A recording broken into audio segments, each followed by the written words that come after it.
आज मैं रूसो पे पार्ट 4 वीडियो बना रही हूँ। जो टॉपिक है रूसो के शासन संबंधी विचार।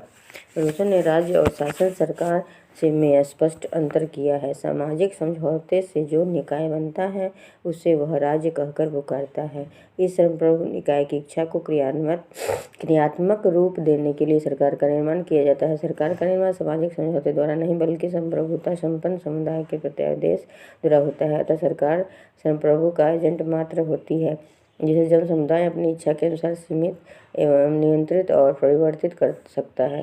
रूसो के शब्दों में राज्य प्रभुत्व शक्ति संपन्न और सर्वोच्च है, जबकि सरकार संप्रभु राज्य तथा प्रजाजनों के मध्य निर्मित वह संगठन है जो उनके पारस्परिक संबंधों का नियमन करता है, संप्रभु द्वारा निर्मित कानून को लागू करता है तथा राजनीतिक और नागरिक स्वतंत्रता को बनाए रखता है।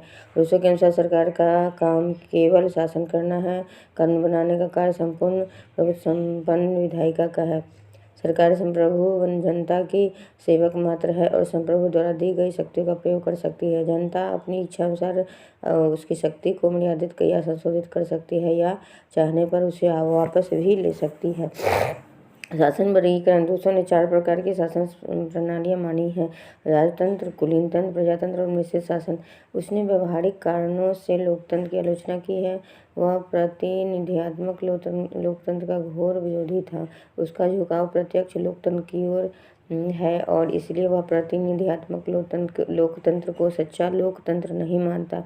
इंग्लैंड के संबंध में उसकी राय थी कि उसकी जनता निर्वाचन के समय ही स्वतंत्र होती है। शेष अवधि में वह दासता की स्थिति में रहती है। रूसो जनता की भी आलोचना करता है क्योंकि उसमें उत्तराधिकार की समस्या बनी रहती है। वह कुलीनता को श्रेष्ठ शासन प्रणाली मानता है।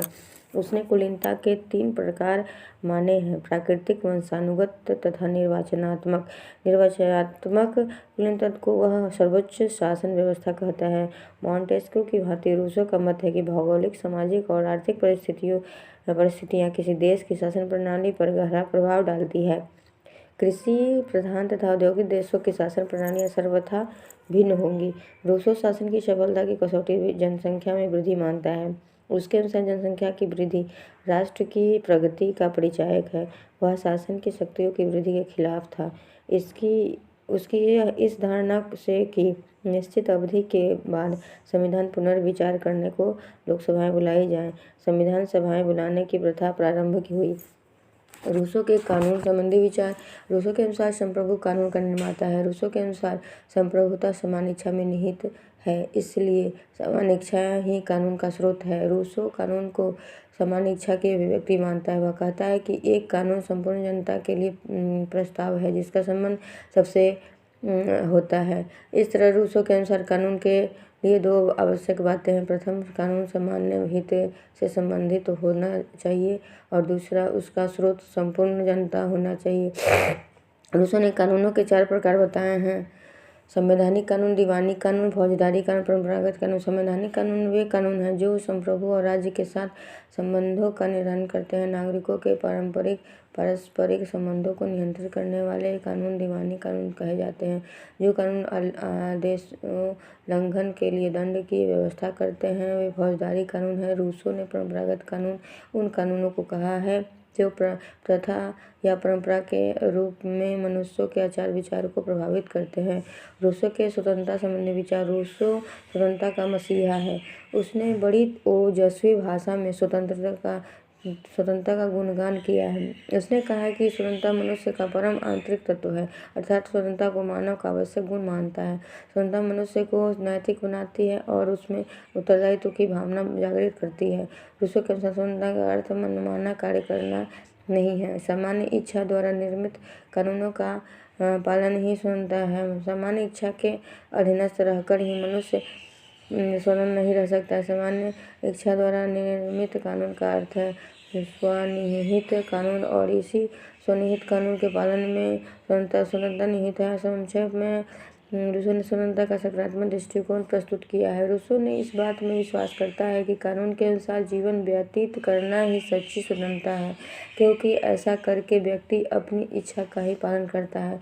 रूसो के दर्शन में स्वतंत्रता का विशिष्ट महत्व है। सोशल कॉन्ट्रैक्ट का और हम इस प्रसिद्ध वाक्य के साथ होता है, मनुष्य स्वतंत्र उत्पन्न होता है और वह सर्वत्र श्रृंखलाओं में जकड़ा हुआ है। इसका अर्थ है मनुष्य को स्वतंत्र होना चाहिए। प्राकृतिक अवस्था में मनुष्य स्वतंत्र था, आज मनुष्य स्वतंत्र नहीं है, क्योंकि अधिकांश राज्य सामान्य इच्छा पर आधारित न होकर शक्ति पर आधारित है। स्वतंत्रता का उपासक होने के कारण रूसो ने दास प्रथा की आलोचना की है। स्वतंत्र राष्ट्रों को यह संदेश दिया कि स्वतंत्रता प्राप्त की जा सकती है, परंतु दोबारा हस्तगत कभी नहीं की जा सकती। स्वतंत्रता का पुजारी होने के कारण ही उसने प्रत्यक्ष प्रजातंत्र समर्थन किया।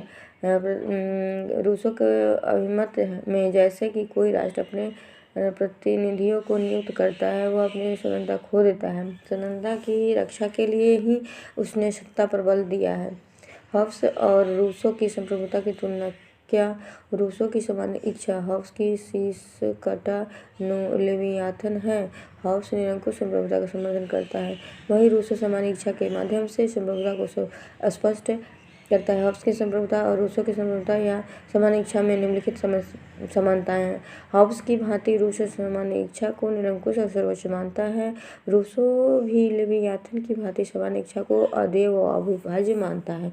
रूसो की सामान्य इच्छा को हॉब्स की संप्रभुता के भांति स्थायी और सार्वभौम मानता है। रूसो भी हॉब्स संप्रभुता की भांति सामान्य इच्छा को विधि और समस्त शक्तियों का स्रोत मानता है।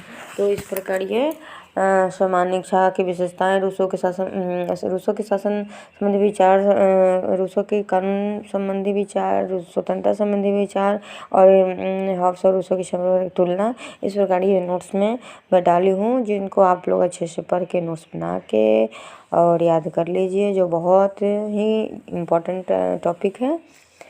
धन्यवाद।